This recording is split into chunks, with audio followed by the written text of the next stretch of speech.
Hello and welcome. My name is Ted Rao and I'm part of Sociocracy for All. And we get asked from time to time how we organize our agenda in a minute. And I want to walk you through real quick. And I want to say right away, it's nothing fancy at all. It's all no rocket science, just like Sociocracy is no rocket science.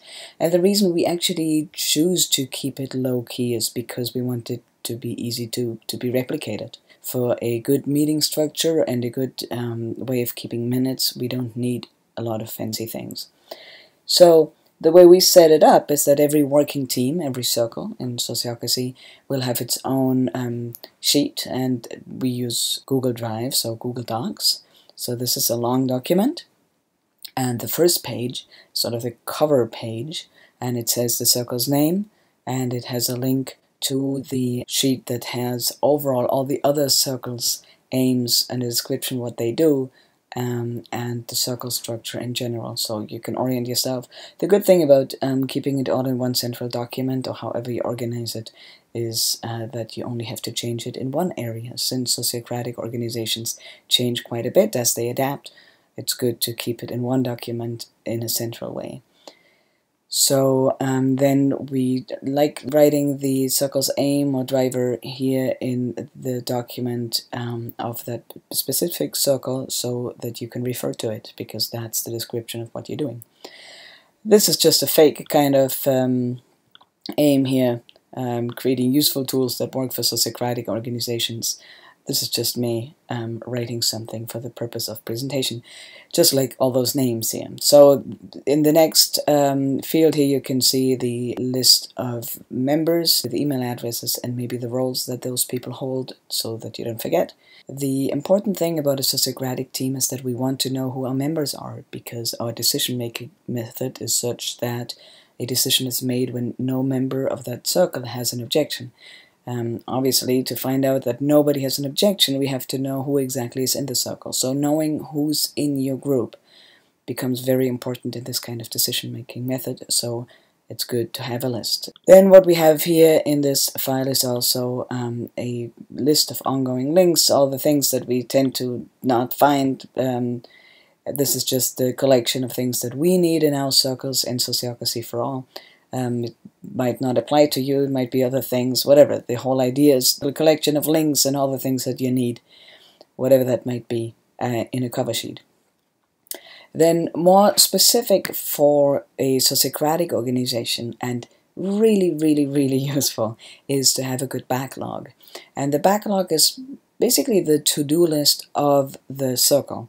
So all the things that we should be talking about, because there are obstacles that hold us back in how we work together and that require clarity so we can do good work, all those topics go onto a list that we call the backlog. And the way I do it is I have 3 different categories of the backlog. So there's the topics that we need to talk about, and sometimes there's a system of, like, put the person's name, who's holding that, or who brought it up, put it on there, and you can make bold what is urgent, something like that. Just organize it the way you want it. Then what I like is pulling the resting agenda items out. For example, Sociocracy for All does a big conference every May 1st. We have to start thinking about that maybe in November. So between May, June, when one is over, till November, we don't have to think about it. So it doesn't have to clog the backlog, the open topics, so I put it somewhere, and here this shows when we have to start thinking about it again. And that is in 2018, in September, for example, or here for the conference, it's in January when we have to start thinking about it. So then it's out of the way, and you don't have to track it, because it's on your list. In a similar way, we also track review dates. In Sociocracy, we select people into roles, and we make policy always with a term date. So nothing goes stale, and nobody just stays on a role forever. We want to innovate, and we want to see what we can improve. Also, we want to put performance review dates on this list. It just helps us track. If somebody makes an agenda for an upcoming meeting, that person will look at the open topics. We go, oh, right, we said we talk about this, we said we talk about this. Are there any resting agenda items that we have to come up with? Any review dates up? Okay, no, fine. So that makes agenda planning very easy to do.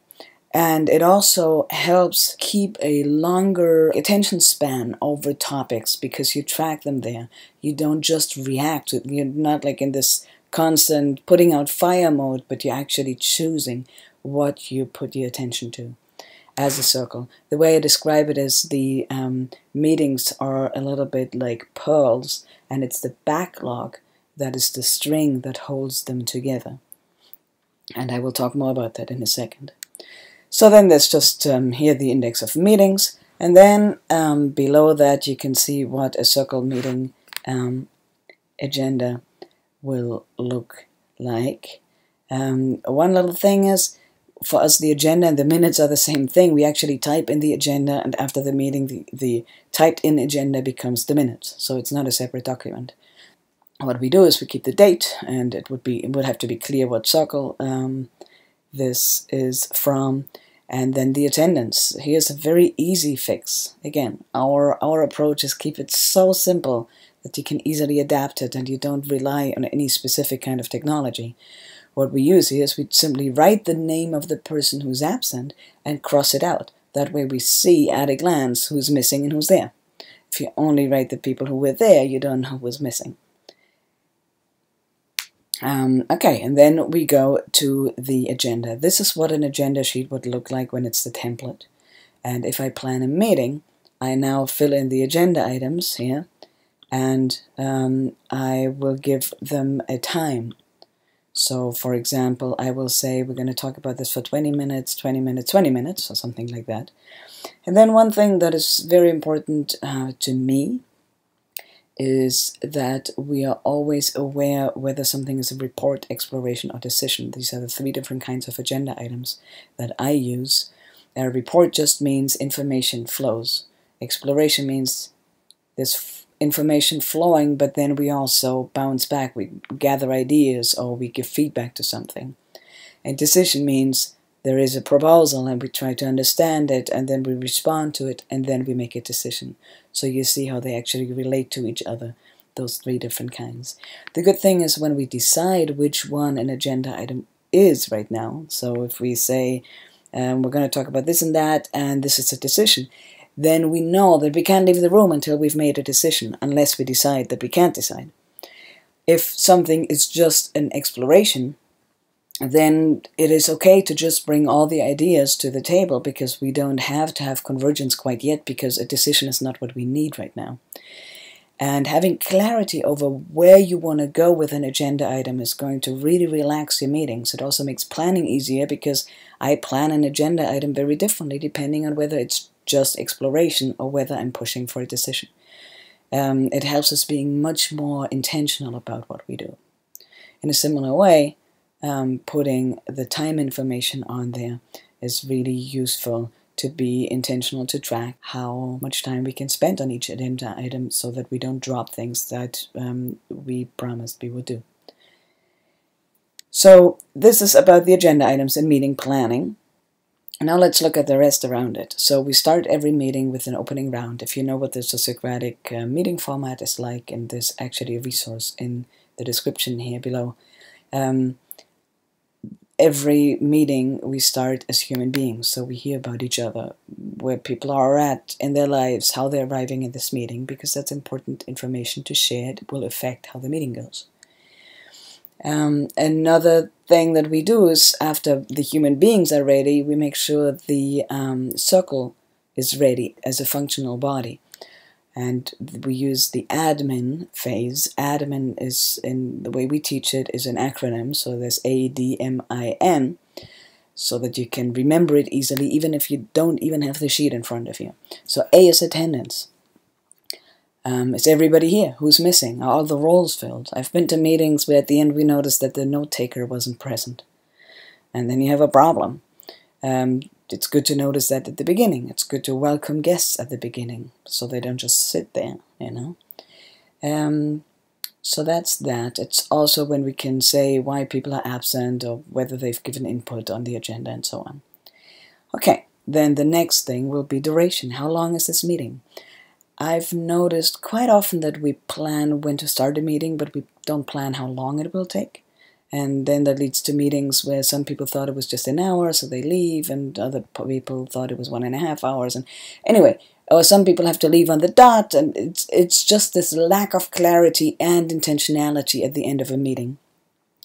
And to counteract that, it's good to state at the beginning of the meeting, this is how long it's going to take.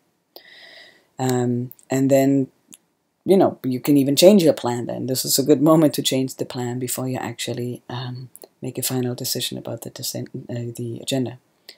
The M is for minutes. Was there anything about last meeting's minutes? Does anybody object to last meeting's minutes? Does anything need attention there? Are there any announcements? And this is more outside of the circle's work. Parties, events, webinars, whatever you want to say. And then there is N for next meeting. Either you have a plan already, then just confirm the date. Does everybody have it in their calendar? If you do not have a meeting scheduled already, make a plan who is going to schedule it. So something needs to be said about next meeting. Either when it is or how you're going to figure out how it's going to be determined. I've seen many groups struggle with that, and for that very simple reason that this one little piece was skipped, groups fall apart because nobody picks it up again. So this admin phase, you can see, is only scheduled for 4 minutes because it's not a long thing at all, and it's one of those moments where doing something actually saves you time over not doing it, because it catches those little obstacles that groups run into all the time. Okay, then we go to the content piece, and before we jump into content, we make a decision on what we're going to talk about, and in Sociocracy we use consent. So we only approve an agenda when no objection is raised in the group. An objection could, for example, be this agenda is too full, we're not going to get through, this is not realistic. Anything that keeps the group from doing good work will rise to the level of an objection. This is the time where you can shift things around, or you can prioritize, or you can adjust, and then you start when everybody's on board. The good thing about that is that you have some accountability. You know how long you're going to talk about a certain item, and you know with what kind of outcome. It's important for everybody in the room to take responsibility together by consenting to the agenda. Okay, then we talk about our different agenda items. And at the end, something that I really recommend, take 2 minutes of doing a quick round, or just like popcorn style, people mentioning, so from this meeting that we just completed, the content part of, what is a topic that we would like to talk about in the future? Is there anything coming out of this? Or is there any logical implication? Like, for example, we created a role. Oh, next time we should do an election. Or we created a policy. Next time we're going to talk about the rollout. Or we selected somebody. Let's put on the backlog that in 6 months we would like to do a performance review for that person. So think about for each agenda item what follows from this, and the backlog will help you organize that so you don't lose the things. Remember the thread that keeps the pearls together? That is exactly what applies here. So this is your chance to sort of go from the meeting into the future while it's still fresh on your mind. So those 2 minutes invested to just throw topics onto the backlog for the person who then plans the next meeting. Build some consistency and coherence in your circle's work. Okay. And what I do here in this agenda sheet is that I simply link to the backlog so that there's no question about where that is. One little thing that we use in Sociocracy for All is that we try to encourage circles to submit a little 3-line report about what happened that will then be collected and be published in a newsletter with quite a few circles. So it's hard to know what's happening everywhere, and the more we know about each other, the better we can support each other. So more information is always good. If you made a new policy, then you might want to put it into the policy manual so that it's all kept in one central place and can be maintained and looked at there. And if you made a new meeting date, it's good to put it into the calendar. During the meeting evaluation, we do a round where everybody evaluates what worked well for them in the meeting and what could be improved. We don't want meetings where everybody walks away rolling their eyes. We want meetings where those things that make it hard for you to be in a meeting are addressed and can be changed. That requires responsibility from all sides, and as a group we can have the meetings that we want to have, which is our goal in Sociocracy. This can be concerning process, interpersonal things, and it can also be expressing gratitude about all the great work being done. So that is already the sheet. One tiny little life hack is that I like keeping a template of this at the end of the document so that you don't have to copy a sheet where it's all filled in already and then you have to delete it all. Just keep one clean copy. If you try to keep that one clean, you save a lot of work in the end. Okay, that's already it. I know, as I said, there's fancier tool, but this for me is what you need, and you don't need all that much more. This is what you need in order to have a good meeting. You can do fancier things. For example, in Google Docs, you can send yourself action items. You can send it into people's email inbox. You can hook it up and have all kinds of integrations. But this, for me, is the very baseline of what makes a good meeting. All right, you can see a link, a public link to this exact document in the description of this video, and I hope this was a little useful. You can see all kinds of other resources like this, and mostly articles and videos on our website, sociocracyforall.org. Thank you.